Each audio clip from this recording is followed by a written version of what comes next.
Olá, seja muito bem-vindo a mais uma entrevista do nosso quadro Entrevista com Profissionais do podcast e aqui apresentando também nos bastidores do nosso canal do YouTube. E hoje nós temos a visita, a entrevista de um cientista da computação e eu vou deixar que o próprio Vinícius se apresente para nós. Olá, pessoal, tudo bem? Eu sou o Vinícius Aquino do Vale. Atualmente eu estou em São Paulo. Eu sou head de engenharia de dados de uma startup chamada Funcional Health Tech.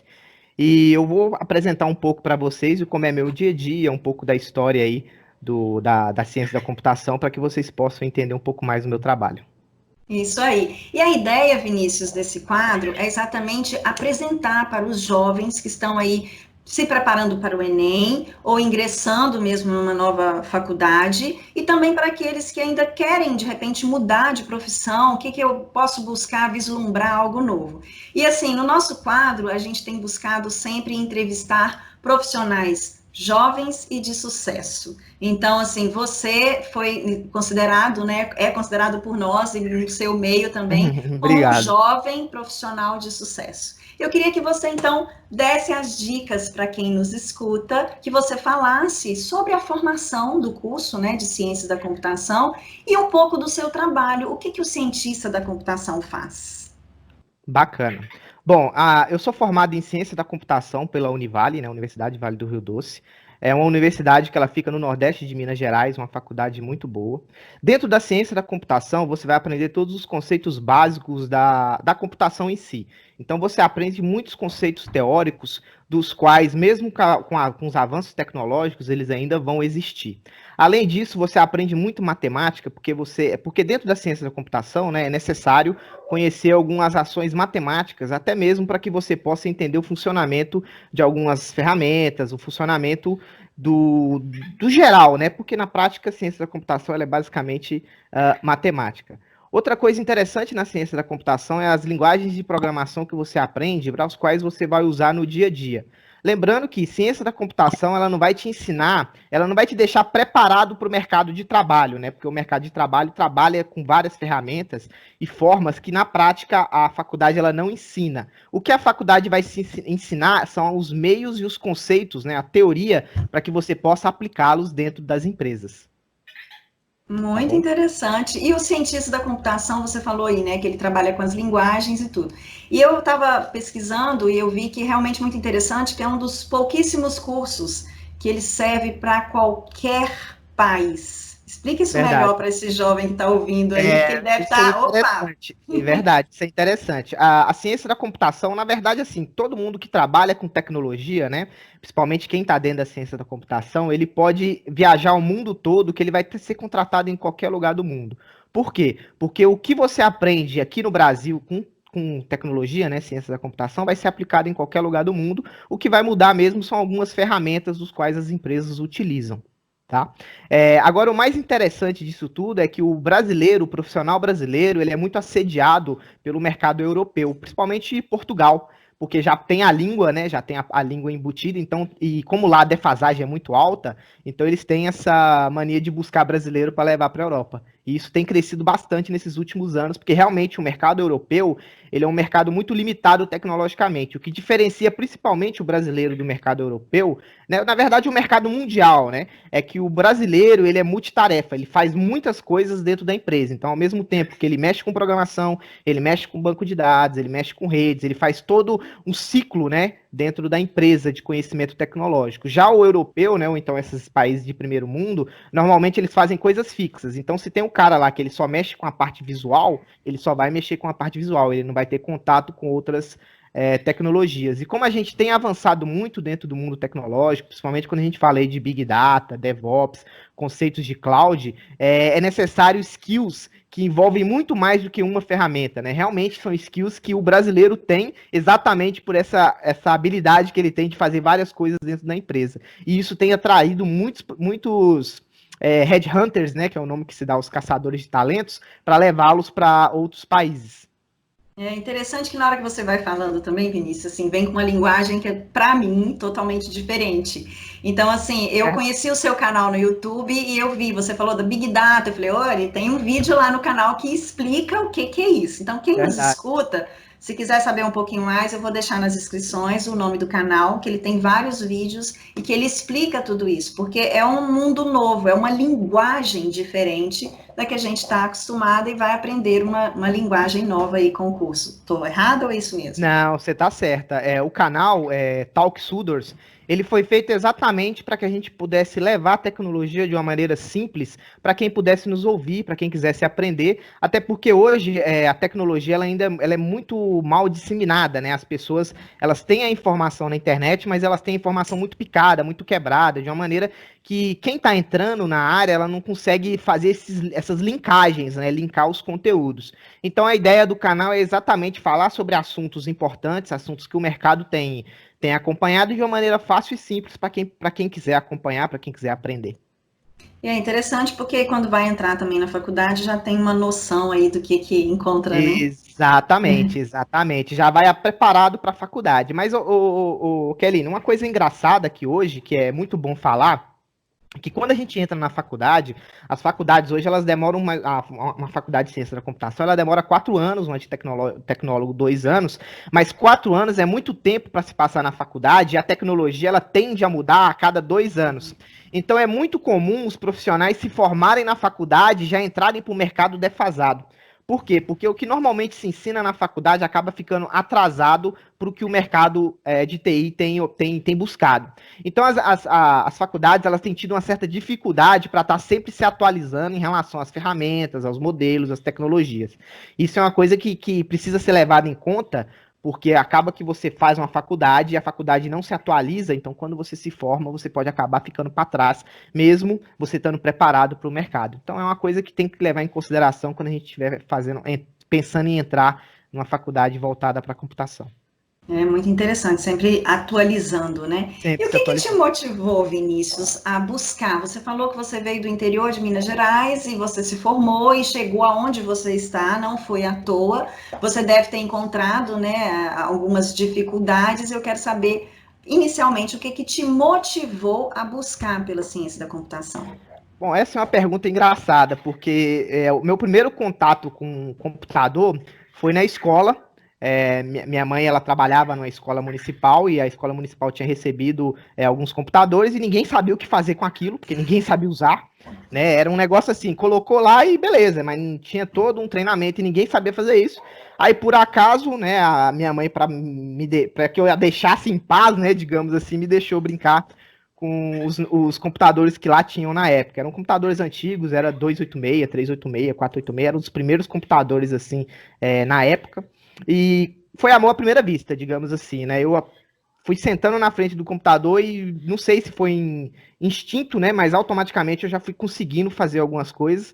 E com isso eu aproveitei, né? Esse aprendizado autodidata e minha mãe acabou me colocando para fazer alguns cursos voltados para informática. Na época a gente chamava de informática básica, né? Windows, Word, Excel, PowerPoint, Paint, essas coisas assim. E eu fui aprendendo, correndo atrás e fui me desenvolvendo. Conforme eu fui aprendendo um pouco mais sobre a computação, um pouco mais, me aprofundando um pouco mais na informática, eu comecei a fazer cursos voltados para programação, cursos voltados para rede, e eu acabei fazendo um curso de informática aplicada no Senai, de aproximadamente 1 ano e meio, 180 horas, e lá foi onde eu realmente despertei um pouco mais do conhecimento. Aí a partir daí foi só subir a escada, né? Foi só continuar aprendendo, continuar avançando no meu conhecimento. Aí eu fiz faculdade, né? Fiz a ciência da computação. Da ciência da computação iniciei uma pós-graduação em redes. Acabei não concluindo essa pós-graduação em redes porque eu me mudei para São Paulo e aqui em São Paulo eu me formei em pós-graduação em MBA de Big Data, né? Que é um MBA voltado especificamente para Big Data. Aí, a partir daí, eu comecei a entrar no mercado específico de Big Data, né? Porque, assim, a área de TI, ela é muito, muito grande. A gente acha que o cara da TI é o cara que conserta a impressora, é o cara que formata o computador, mas a área de TI, ela é muito mais ampla que isso. Ela tem diversas áreas, diversos departamentos, diversos cargos dos quais você pode navegar ali dentro. E eu acabei me direcionando para os cargos de banco de dados, eu acabei me direcionando para os cargos de banco de dados, cargos de linguagem de programação, né, programador, e futuramente eu fui para Big Data. Interessante. E aí eu fiquei curiosa. Aonde que o cientista da computação pode trabalhar? Porque você falou que você trabalha, né? Mas fica só nesse. Só, desculpa, não é só. Fica nessa função que você tem ou ele pode ganhar outros áreas?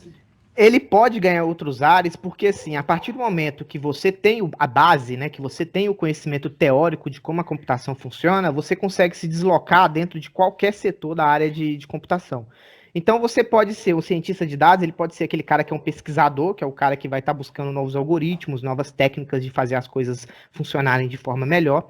Você tem um cientista da computação que vira um desenvolvedor, que vira um programador, que vai desenvolver códigos, que vai desenvolver interfaces, que vai desenvolver as APIs, né, que vão se comunicar com outras. Você pode ter o cara que dentro da ciência da computação se tornou um cientista de dados, onde ele vai trabalhar com dados especificamente. O que é isso? Ele vai pegar os dados, que são as informações, e transformar aquilo em algo importante, em negócio, digamos assim. Né? Ele vai fazer com que o dado vire dinheiro. Fora que você pode ser o cara da visualização, que é o que monta dashboards, que monta lá os cardzinhos visuais para que o pessoal possa entender os gráficos, possa entender aquelas ações, fora o padrão, né, que é o pessoal de helpdesk, de suporte, que dá manutenção na infraestrutura, que é o que troca disco, troca rede com certos computadores. Então você tem toda essa área. Fora isso, ainda tem as áreas de governança, de segurança, que envolve todo um controle governamental, um controle sistêmico de como os processos funcionam dentro da empresa. Tudo isso está relacionado com a área de TI, com a área de computação. A realidade virtual, a inteligência artificial também está dentro da sua área?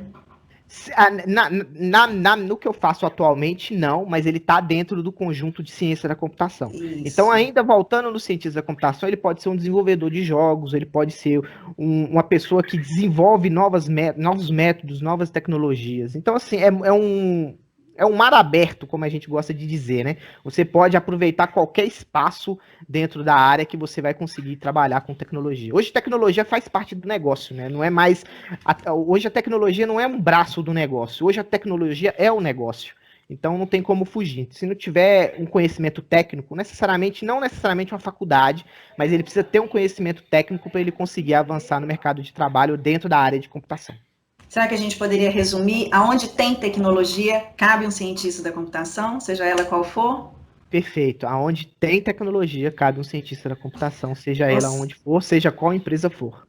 Ou seja, no mundo inteiro e em todos os lugares, né? Porque a tendência é só aumentar. A tendência agora é que a gente comece a ir para inteligência artificial, a gente comece a ir para realidade virtual, realidade aumentada e tudo sem um mercado inexplorado. É um mercado ainda que ninguém sabe aonde vai dar. É um mercado monetariamente falando incalculável. Você não sabe quanto de dinheiro consegue se fazer ali e é um mercado que está nascendo, que está crescendo e em algum momento vai abrir uma demanda para pessoas de ciência da computação também. Então, Vinícius, eu queria que você falasse também para a gente quais são os desafios que você enfrentou. Você já começou a falar um pouco da questão da sua formação, que foi entrar na faculdade e conseguir acompanhar e já sair um pouco desatualizado, né? Se você ficasse só com a faculdade. Então, exatamente. Assim, quais os desafios você teve durante a sua formação e os desafios que você enfrenta atualmente na sua profissão? Os desafios que eu tive durante a minha graduação, primeiramente foi a cidade que eu me encontrava. Ela é uma cidade basicamente comercial, então tecnologicamente ela não tinha nada de novidade para apresentar. Então acabava que muito do que eu via, muito do que eu vivenciava, ainda já eram coisas mais arcaicas, digamos assim, né? Tecnologias um pouco mais arcaicas. Mas assim, dentro da ciência da computação, o principal desafio é o aprendizado. A gente precisa aprender muito rápido, porque a tecnologia ela muda muito rápido. Por mais que o conceito seja o mesmo, as ferramentas mudam, a tecnologia em si avança e evolui de uma maneira que, se você não estiver preparado a aprender o tempo todo, você vai acabar ficando defasado. Se a gente for parar para analisar, desde o meu momento que eu me formei até hoje, eu já tive que me reinventar umas 4, 5 vezes. E você está formada há quanto tempo? Eu comecei minha faculdade em 2002 e me formei em 2006. Então já tem aí quase 15, mais de 15 anos, né? E nesses 15 anos tem que se reinventar tantas vezes assim, realmente não Exatamente. dá para É, ficar várias parado, vezes. não. Não dá para ficar parado. É assim, você começa a aprender uma linguagem, daqui a pouco você tá, vamos dar um exemplo. Você está aprendendo uma linguagem Java, por exemplo, que é a mais comum. Aí você está no cliente e o cliente gosta de Java. Mas vamos supor que do nada o cliente resolve abandonar o Java para um C Sharp da vida. Você não sabe C Sharp, você vai ter que aprender C Sharp. Mas a vantagem disso é que você tem a base. Então você já tem o conhecimento da linguagem de programação, você só precisa aprender a camada, que é a camada da programação em si, que é a linguagem especificamente. Então eu tive que aprender linguagens novas. Eu trabalhei com banco de dados Postgres, por exemplo, tive que trabalhar com outro banco de dados completamente diferente, mas como a base mesma, o que mudou foi só a camada. E é assim é a área de TI hoje. Usando uma linguagem popular, é um quase se vira nos 30, né? É um vira nos 30, digamos assim. É um se E essa é vira. na verdade, essa é uma vantagem do brasileiro, né? Porque como a gente está sempre se virando e fazendo as coisas acontecer, a gente acaba adquirindo habilidades que o exterior aproveita muito. Por isso que a gente está sendo muito caçado, né, para trabalhar fora.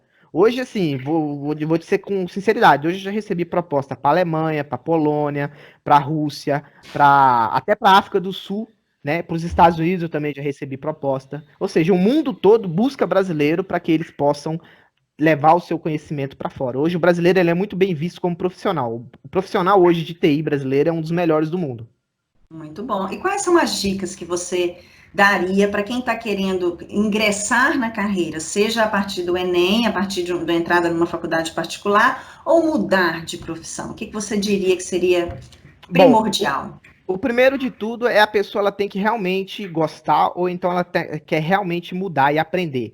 Porque o início é muito difícil, principalmente para quem não está habituado, para quem não tem costume. Por quê? Porque aprender a base, ela é realmente difícil. E se você não aprender a base, por mais que você use uma ferramenta A, uma ferramenta B, chega em algum momento lá na frente que você não vai conseguir dar continuidade no seu trabalho, então você vai ficar para trás.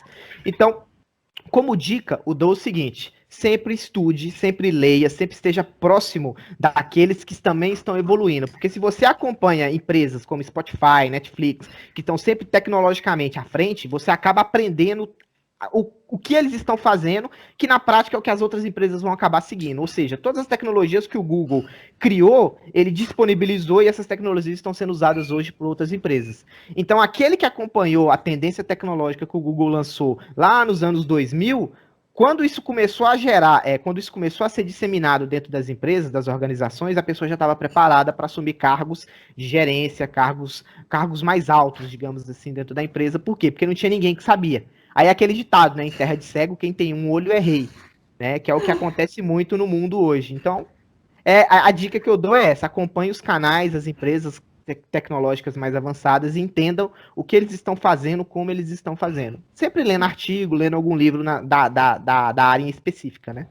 E você falou também, desculpa, da qual você vai buscar, né? E você falou também, Vinícius, da questão de que o mercado do exterior, ele busca muito pelo profissional da tecnologia no Brasil. Então, assim, seria interessante para o estudante dessa área dominar outros idiomas, não só uma linguagem, porque o curso de ciência da computação é uma linguagem nova, mas saber Sim. falar um inglês, um alemão, um espanhol, ele tentar buscar, porque eu acho que isso pode abrir, na hora da concorrência lá, pode fazer um diferencial, né? É um diferencial, tá? Hoje, o cara da área de TI que não sabe inglês, pelo menos ler, né? Não vou falar que se comunicar, porque a comunicação, você falar, realmente é um pouco complicado, mas ler e entender é algo que o cara tem que saber. Por quê? Porque todas as documentações boas, todos os artigos bons vão estar em inglês. Então tem que saber pelo menos inglês. Hoje o inglês é a língua universal. Dentro da área de TI, se você não souber inglês, além de você perder oportunidades de ir para fora, você perde oportunidades de entrar em grandes empresas no Brasil, porque é o mínimo que eles querem. De conhecimento. A gente acompanha você nas redes sociais, o seu trabalho, a gente vê de repente você participando de um congresso, lá no Canadá, então essa possibilidade de saber uma nova língua facilita. Facilita, abre novas portas, essa é a verdade. E o mercado tem buscado brasileiro a rodo, então se não tiver o inglês, não será chamado. E eu percebi os jovens mais antenados para isso. A minha filha fez o Enem o ano passado, e assim, uma turma grande de alunos, de repente, voltando para a ciência da computação. E eu achei interessante, assim, uma galera da ciência da computação e uma galera da psicologia. Eu falei, os cursos viraram modinha, né? Tanto a psicologia quanto a ciência da computação. Agora, ouvindo você, ficou muito claro por que a ciência da computação realmente está tão procurada, e para quem escuta e quer ingressar, a nota de corte cada vez mais alta para se entrar nas federais. Então, o hábito de estudar já tem que ser lá no ensino médio mesmo, para garantir Realmente, tem que ser um hábito. uma boa vaga. Vinícius, muito obrigado. Eu tenho certeza que quem nos escutou, se ficar um pouquinho mais curioso, vai dar uma clicada lá no seu canal. A gente vai deixar também seu Instagram aqui embaixo, né? Se eles quiserem entrar em contato, mandar uma mensagem, de repente, se você pode colaborar com alguma coisa com eles. Combinado. Fiquem à vontade para conhecer o nosso canal, fiquem à vontade para ler os nossos artigos e fiquem à vontade para nos seguir no Insta. Isso aí. Muito obrigada. Obrigado, até mais. Tchau, tchau.